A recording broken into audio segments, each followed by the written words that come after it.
জি, হ্যাঁ হ্যাঁ।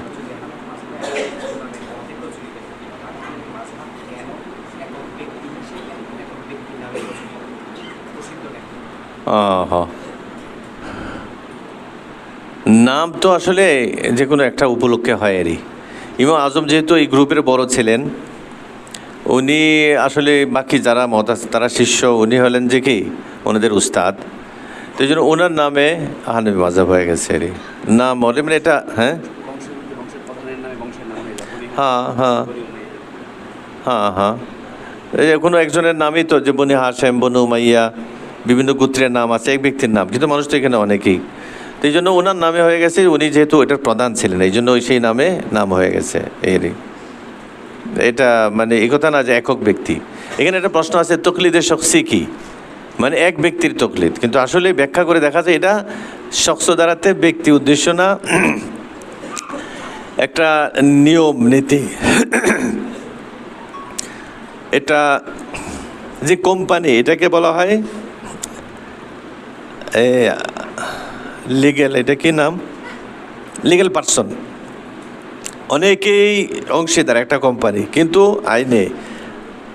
আইনের ভাষায় সেটাকে একটা ব্যক্তি ধরা হয়, এটাকে লিগেল পার্সন বলা হয়। কি বলা হয়? Legal person. মানে আইনগতভাবে এক ব্যক্তি, কিন্তু আসলে অনেক কোম্পানি, 100 জন মালিক, 1000 মালিক, কিন্তু সে এক ব্যক্তি হিসাবে আইনের সামনে কি হাজির হয়, মোকদ্দমা হয় কোম্পানির নামে, মেনে আইন, এটা লিগেল পার্সন বলা হয়। তাহলে কোম্পানির অংশীদার অনেক, নাম হয় একটাই তো নাম, সবার নাম কি দেওয়া সম্ভব না। তো এটা আমাদের যে মাযহাব, এটা একটা লিগেল পার্সনের মতন, কয়েকজনের মতামতে গঠিত একক একটা নীতি, একটা, সেটাকেই বলা হচ্ছে যে কি শখসি, তকলিদের শখসি, নির্দিষ্ট তকলিদ। জি,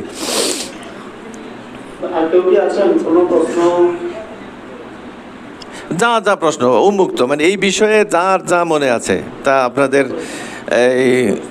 শুনতে চাই আমি। হ্যাঁ বলেন। ইমামদের ব্যাখ্যার মধ্যে সঠিক ব্যাখ্যা দেওয়ার সুযোগ সবসময় থাকে, মানে ওইটা মানে কোন লেভেলের ব্যাখ্যাগুলো আর কি, যে মানে কোন পর্যায়ে ওই জেনারেশনের যারা বড় আলেম আছেন, মহাদিক আলেম আছে, ওনাদের অ্যাক্সেসটা থাকবে যে ব্যাখ্যা। এটা দেখেন সব ক্ষেত্রে না, আমাদের বিদ্যা আছে তো বিদ্যা, হ্যাঁ, একটা বিদ্যার মাঝে অনেক মানুষের অনেক ব্যাখ্যা, অনেক বইপত্র থাকে, এটা এর মাঝে সব বিষয়ে তারা মতানৈক্য করে, তা না, মৌলিক বিষয়ে মতানৈক্য থাকে না। কোনো মৌলিক বিষয়ে, কোনো বিদ্যার মৌলিক বিষয়ে যে মতানৈক্য থাকে সেটা গ্রহণযোগ্য হবে না, সেটা হয় না, ঠিক আছে না। মনে করি চোখ দুইটা, এটা নিয়ে মতানৈক্য নাই, চোখের ভিতরে আমাদের কি আছে, এটা আছে, এটা আছে, মতানৈক্য নাই, এর ভিতরে এ আছে, সে আছে, এটা এইভাবে কাজ করে, ওইভাবে কাজ করে, শত শত আলোচনা আছে চোখের উপর, যেখানে কোনো কি নেই, মতানৈক্য নাই না। এরপরে কোনো জায়গায় গিয়ে কি হয়ে যায়, মতানৈক্য হয়ে যায়। একটা উদাহরণ দিলাম, ঠিক আছে না। এই যেমন ছোটোখাটো বিষয় নিয়ে কি মতানৈক্য হয়, এর আগে শত শত বিষয় স্বীকৃত, ডাক্তার আছেন এখানে, হ্যাঁ, যে কোনো বিদ্যাই ধরেন, কতগুলো বিষয় মতানৈক্যপূর্ণ, কিন্তু এর আগে শত শত বিষয় কি থাকে, একমত থাকে। তদ্রূপ ব্যাখ্যার ক্ষেত্রে আসলে একটা বিদ্যার ব্যাখ্যা স্পষ্টই থাকে, অনেক ক্ষেত্র সব স্পষ্ট স্পষ্ট স্পষ্ট স্পষ্ট। কোনো একটা ছোট্ট বিষয় দেখা গেল একজনের ব্যাখ্যাটা বা একটা গোষ্ঠীর ধারণাটা ভুল, একজন এসে বলে যে এইটার এই ব্যাখ্যাটা ঠিক না, এটা ঠিক, এরকম কোনো কোনো বিষয় হয়। আমি যেরকম উদাহরণ দিলাম, পা সোজা করতে হবে, এখন এখানে আমার পূর্ববর্তীদের কিতাবে আছে যে পার উপর হাত রাখবে, টেক দিবে, পার উপর ভর দিবে, পারে সোজা করবে। এখানে আরও কতগুলো কথা আছে, হাতটা এটা কি তীরের মতো রাখবে, হাতটা কি রাখবে তীরের মতন, এখানে এইভাবে যে রাখি এটা তীর হয়ে যায়, আর এটা ধনুকের মতন, হাঁটুটা সোজা হবে, হাঁটুটা সোজা হবে, এই সোজা মানে পিছনে চলে যাবে, একটু বাঁকা হবে, অসুবিধা নেই। এটা একটা ব্যাখ্যা আমি বলছি, অনেকের ধারণা ভিন্ন, আমি বলেছি এটা ঠিক না। তো এই হাঁটুটা সোজা হবে, আর হাতটা এর উপর ভর করে ধরবে, আর হাতটা সোজা তীরের মতো থাকবে, এটা ধনুকের মতন হবে, এটা একটা ব্যাখ্যা আসতেছে। এখন ওই পা সোজা হবে কি, এখানে একজনে বলছে যে পা মানে পিছনে যেতে পারবে না, সামনের দিকে থাকতে হবে, আমি বললাম যে না এটা ঠিক না, এটা ভুল, এই একটা কি মতানৈক্য, কথা বোঝা যাচ্ছে। এইটা আর একটা উদাহরণ দিতে পারি, একটা ধারণা আসছিল যে পাত্রী দেখার ক্ষেত্রে অধিক হাদিসে আছে পাত্রী দেখে নাও, এখন এখানে অনেকের মত আসছে, তাহলে পাত্রীকে পাত্র দেখবে বিয়ের আগে, পাত্রীকে দেখানোর যে আয়োজন করা হয়, বলা হয় যে আসো, পাত্রীকে বলা হয় যে একজন পাত্র আসবে তোমাকে দেখবে, এটা লজ্জাও পায়, যার কারণে অনেকে বলছেন না পাত্রীকে দেখানো যাবে না, সে না জানে মতো গোপনে দেখবে, এরকম একটা ব্যাখ্যা আসছে। আর না, এখন ওখানে আমি বলতে চাই যে না, পাত্রীকে বলেও দেখানো যাবে। কেউ যদি মনে করে আমি পাত্রী দেখাবো না, তুমি যদি মা বোনরে প্রেরণ করো, খবর নাও, সন্তুষ্ট থাকো, বিয়ে করো, ভালো, আর না আমি দেখাবো না, আমার মেয়ে এতে লজ্জা পাবে। অনেক আছে নাজায়েজ না, এইভাবে বিয়ে করলে নাজায়েজ হবে না। কিন্তু কেউ যদি বলে যে না আমি দেখবো, সেও মনে করে যে আমার দেখানো ভালো, না হয় আমার মেয়েরে কে বিয়ে করবে। আর একটু আমাদের গ্রামগঞ্জে তো অহরহ দেখায়, পরে বিয়ে করে না, এটা অভ্যাস হয়ে গেছে, তার এত কষ্ট লাগবে না, একজন দুইজন আসবে যাবে, এটা তার মাথায় ঢুকিয়ে আছে। তো কাজে আমি পাত্রীকে দেখাবো, অসুবিধা কি, এরা দেখায়। তা এখন দেখাবে কি দেখাবে না, এখানে একটা ব্যাখ্যা আছে। দেখবে এই কথার মাঝে কারো দ্বিমত নেই। পাত্রীকে দেখানো নিয়ে একটা মত আসছিল যে দেখাবে না, সে গোপনে দেখবে। কিন্তু দেখা গেল যে কোরআন মানে সাহাবাদের আমল, অন্যান্য হাদিস, আল্লাহ রসুলের হাদিস, এটার অনেকটাই প্রমাণ পাওয়া যায় যে তারা দেখাতেন। দেখানোর কি আছে, সুযোগ আছে, যে এটা ব্যাখ্যা আসলো। আগের ব্যাখ্যাটা দেখা গেলো যে বলা হচ্ছে যে এটা কি একটা তাসামু বলা হয়, মানে এটা অত গ্রহণযোগ্য মত না। এই ধরনের ছোটোখাটো বিষয়ে কি থাকে, ব্যাখ্যা বিশ্লেষণ থাকে, এর বড় কিছু এত বড় বিষয় না। বাকি এই কথাগুলো বুঝতে হয়, না বুঝলে বিভ্রান্তি হয়। করোনা আসছে, করোনার মাঝে সবাই মত দিতে শুরু করছে। আমি এটা নিয়ে ব্যাখ্যা করব না, বিভিন্নজন বিভিন্ন ব্যাখ্যা করোনা নিয়ে। কিন্তু এই যে সবাই যে মত দিল, অথচ তারা সবাই যোগ্য ছিল না, ফলে অনেক ভুল মতামত আসছে। যোগ্যরা দিলে এই ভুলটা আসতো না, ঠিক আছে না? মত দেওয়ার যোগ্য হইতে হবে, ঠিক আছে না? বিভিন্ন মত থাকে, সেটা গ্রহণযোগ্য কি অবস্থা অনুযায়ী, আর প্রমাণাদির আলোকে, কোরআন সুন্নাহর আলোকে বোঝা এটা সূক্ষ্ম হয়। এরা যারা জ্ঞানী সূক্ষ্ম, এরাই পারবে। তো এই ক্ষেত্রে বলা হয় যে বুঝে তুমি মাযহাব মানো। বুঝলে মাযহাব মানা হবে না, এটা না, বরঞ্চ সঠিক হবে।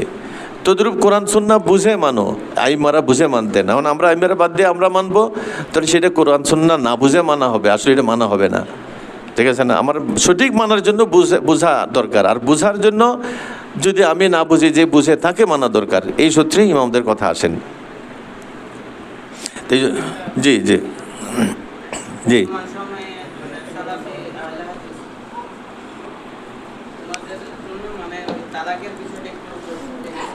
হ্যাঁ,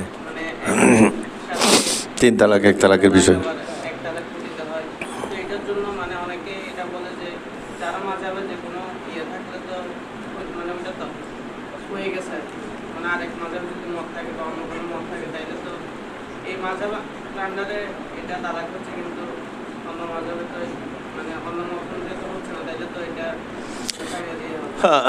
না, এটা 4 মাযহাবের মাঝেই নাই, এই বিষয়টা এখান থেকে আসছে, মাযহাবের বাইরের কথা, এই জন্য এটা জটিল।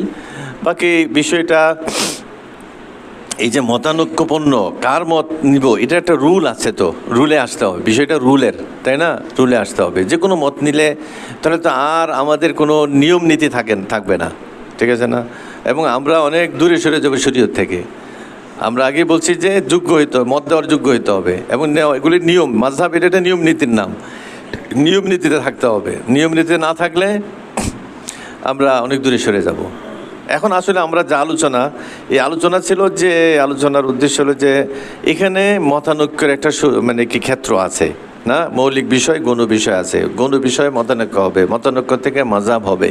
বাকি মাযহাবের উপর আমরা চলবো যে কোন রুলে, 4টা কেন, এবং সেটার উপর আমার বিস্তারিত যে চলার যে রুলগুলো, এগুলোর আলোচনা আমাদেরকে আসে নাই। মাযহাবের উৎপত্তির আলোচনা আসছে, মাযহাবের উৎপত্তির পর চলার ক্ষেত্রে যে প্রশ্নগুলো, ব্যাখ্যা বিশ্লেষণ, এটা এখনো আলোচনায় কি আসে নাই।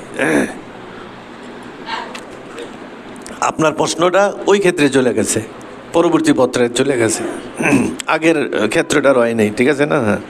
আগের অংশটা পরিষ্কার যদি হয়, ধারণা পরিষ্কার হয়, এটুকু হয় যে না ঠিক আছে, শরীয়তে যে মতানৈক্য এটা আপত্তির না, মাযহাব ভিন্নতা, মত ইখতিলাফ এটা আপত্তির না, বিশেষ মানে কি যোগ্যদেরই মতামত নিতে হবে। আমরা যা তা মত নিয়ে চলতে গেলে বিভ্রান্ত হব, শরীয়ত বিরোধী শরীয়ত পরিপন্থী কাজে মত আমরা গ্রহণ করে শরীয়ত থেকে আমরা ছিটকে যাব, এটা আমাদের বুঝে আসছে মোটামুটি।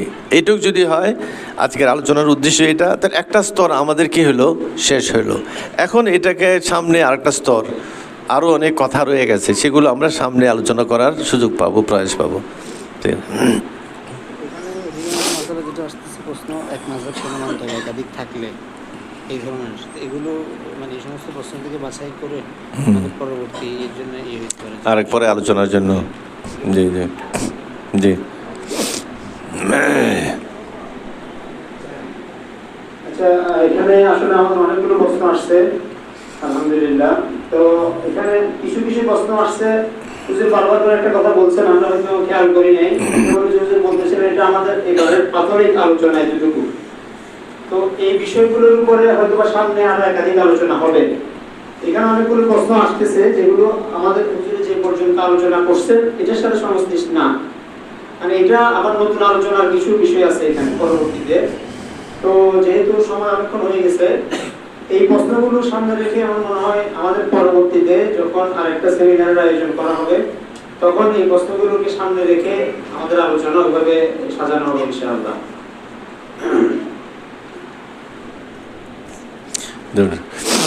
এখানে আমাদের সামনের অনেক আলোচনার বিষয় যেগুলো আছে, দেখা গেল যে আমরা একটা প্রশ্ন আমাদের উপর বলবো যে ঠিক আছে, আপনি বললেন যেখানে শরীয়তের নির্দিষ্ট কথা নাই, মৌলিক বিষয়ের কথা আছে, গৌণ বিষয়ের কথা নাই, সেখানে মতানৈক্যের কথা, কিন্তু হাদিস থাকবে সেখানে একজনের মত নিব কি জন্য? তারা এই প্রশ্নটা করে, এটা আমাদের আলোচনা এখনো আসে নাই, ঠিক আছে না? বলো যে একটা হাদিস তারা নিয়ে আসে, যে এই হাদিসে বলে একটা, ইমাম আজম বলে যে একটা, ইমাম মালিক বলে একটা, মাযহাবে বলে একটা, হাদিস বলে একটা, তা আমরা হাদিস মানবো না মাযহাব মানবো? এই কথাগুলো আসবে, কিন্তু এই কথাগুলি ঠিক না। হাদিস রেখে কেউ হাদিসের বিপরীত কারো কোনো মাযহাব নাই, তাহলে এখন এটার কি ব্যাখ্যা? ওরা তো হাদিস নিয়ে আসে, আমাদের মনে হয় যে না এটা হাদিস, আর মাযহাবের বিপরীত, মাযহাবটা হাদিসের বিপরীত আমাদের সামনে নিয়ে আসে, আমাদের অনেক ভাই বিভ্রান্ত হয়ে যায় এই সকল বিষয় নিয়ে। এটা জটিল বিষয়, মানে এটা গুরুত্বপূর্ণ। সবার মাথায় এটা আছে যে হাদিস থাকতে মাযহাব কেন, আর মাযহাবের অনেক কথা হাদিসের বিপরীত, ঠিক আছে না? এটা আসলে মাযহাবের মৌলিক বিষয়ের মাঝে না। মাযহাবের বিষয়টা আসে মতামত, মানুষের মত কেন মাযহাবে, আমরা এই কথা নিয়ে আসছি, ঠিক আছে না? অনেক ক্ষেত্র হাদিস নাই, কিন্তু সেগুলোতে আমাদের শরীয়ত অনুযায়ী চলতে হবে। অনেক ক্ষেত্র আছে যেগুলোতে কি হাদিস নাই, বহু ক্ষেত্র আছে, অসংখ্য ক্ষেত্র। নমাজের মাঝে বললাম যে হাঁটুর বিষয় বললাম, ঠিক আছে, আমি কি রাখবো এইভাবে। তারপরে মনে করেন মজবুক হয়ে গেল, এক রকাত সে 3 রকাত পায়নি, 1 রকাত পেল, এখন নমাজ কিভাবে পড়বে? সেই রূপরেখা কিন্তু আমরা হাদিসের মাঝে বিস্তারিত কি পাইনি। বসবো কয় রাকাতে, 1 রকাতের পর না 2 রকাতের পর, কেরাত প্রথম 2 রকাতে পড়বো না শেষ 2 রকাতে পড়বো, এগুলো কোনো হাদিসে নেই। তা আমাদের তো কেরাত পড়তে হবে, বৈঠকও করতে হবে, হাদিসে এগুলো বলা হয়নি, তাহলে কেমনি ঠিক করবো আমরা? তো এগুলো ইজতিহাদের বিষয়। ইমামদের মাঝে এখানেও কি হয়, মতানৈক্য হয়। যে কোনো মত অনুযায়ী আমল করলে কি হয়ে যাবে। আমরা একটা মাযহাব অনুযায়ী কি চলি, একটা মত অনুযায়ী চলি, কিন্তু অযোগ্যর মত নেওয়া যাবে না। এই জন্য মাযহাবের ভিতরে থাকি যেন অযোগ্যর মতে আমরা চলে না যাই। কিন্তু এরকম অসংখ্য বিষয় আছে। লেনদেনের ক্ষেত্রে এগুলি শরীয়তের আওতার ভিতরে, তো আওতার বাইরে না। তাই লেনদেন করতে গিয়ে অনেক সময় বিভিন্ন ধরনের অবস্থা তৈরি হয়, এগুলির বিধান অনেক কিছুই হাদিসে নাই, ইজতিহাদি বিষয়। ইজতিহাদ করেওয়ালা করে কিসের আলোকে? মৌলিক কতগুলো দিক নির্দেশনা আছে তাদের, সেই মৌলিক দিক নির্দেশনার আলোকে। এরকম অসংখ্য ক্ষেত্র ইমামদের। হাদিস ফিকহ সম্পর্কে হাদিস 2000 হাদিসের কথা বলা হয়। কয় হাজার হাদিস? 2000-এর মতন। বিধান সম্পর্কে, আহকাম সম্পর্কে আয়াত হলো 500, বাকিগুলো ইমান সম্পর্কে। আর হাদিস 2000 থেকে 4000 বিভিন্ন মত আছে। কিন্তু আমাদের দৈনন্দিন জীবনে বিভিন্ন ক্ষেত্রের যে মাসাইল লাখ লাখ, এগুলো শরীয়তের আলোকে করতে হবে, শরীয়তের আলোকে আসতে হবে, নিয়মে আসতে হবে। তো এই লাখ লাখ হাদিসগুলো, মাসাইলগুলো, এগুলো ইজতিহাদ ছাড়া সম্ভব না। এই জন্য হাদিসে আছে, কোরআনে যদি না পাও হাদিসে যদি না পাও ইজতিহাদ করো। ইজতিহাদ করবে কোরআন হাদিসকে বুঝে, সেই আলোকে কোরআন হাদিস বোঝা, তার আলোক বোঝা, আলোকে ইজতিহাদ করা, এগুলি ব্যাখ্যার বিষয়। তো এই জন্য মাযহাবটা দুই একটা হাদিসকে কেন্দ্র করে তাআরুজ করে এখান থেকে তৈরি হয় নাই। এটা একটা দাবি শরীয়ত অনুযায়ী চলতে গেলে একটা দাবি, বিশাল দাবি, যে দাবিতেই মাযহাবটা কি সামনে আসছে এইটা অনুমান করার জন্য। এরপরে এই দাবিতে মাযহাব তৈরি হলো। এখন প্রশ্ন, এটা কি মাযহাব তৈরি হলো? এখন হাদিসের খেলাফ, আয়াতের খেলাফ, যে এগুলো তোমাদের ভুল। কোনো মাযহাব হাদিসের খেলাফ না। হ্যাঁ, ব্যাখ্যা ভিন্ন হয়। কোনো মাযহাব কোনো হাদিসের কিনা খেলাফ না, এই ধারণা ভুল। এখানে অনেক কথা যেগুলো হয়তো আরেকবার অন্য আলোচনায় আসতে পারে, একাধিক আলোচনা ইনশাল্লাহ পরিষ্কার হয়ে যাবে। এখানেই থাকলো আখের কথা। আখির দাওয়ানা আলহামদুলিল্লাহ রাব্বিল আলামিন।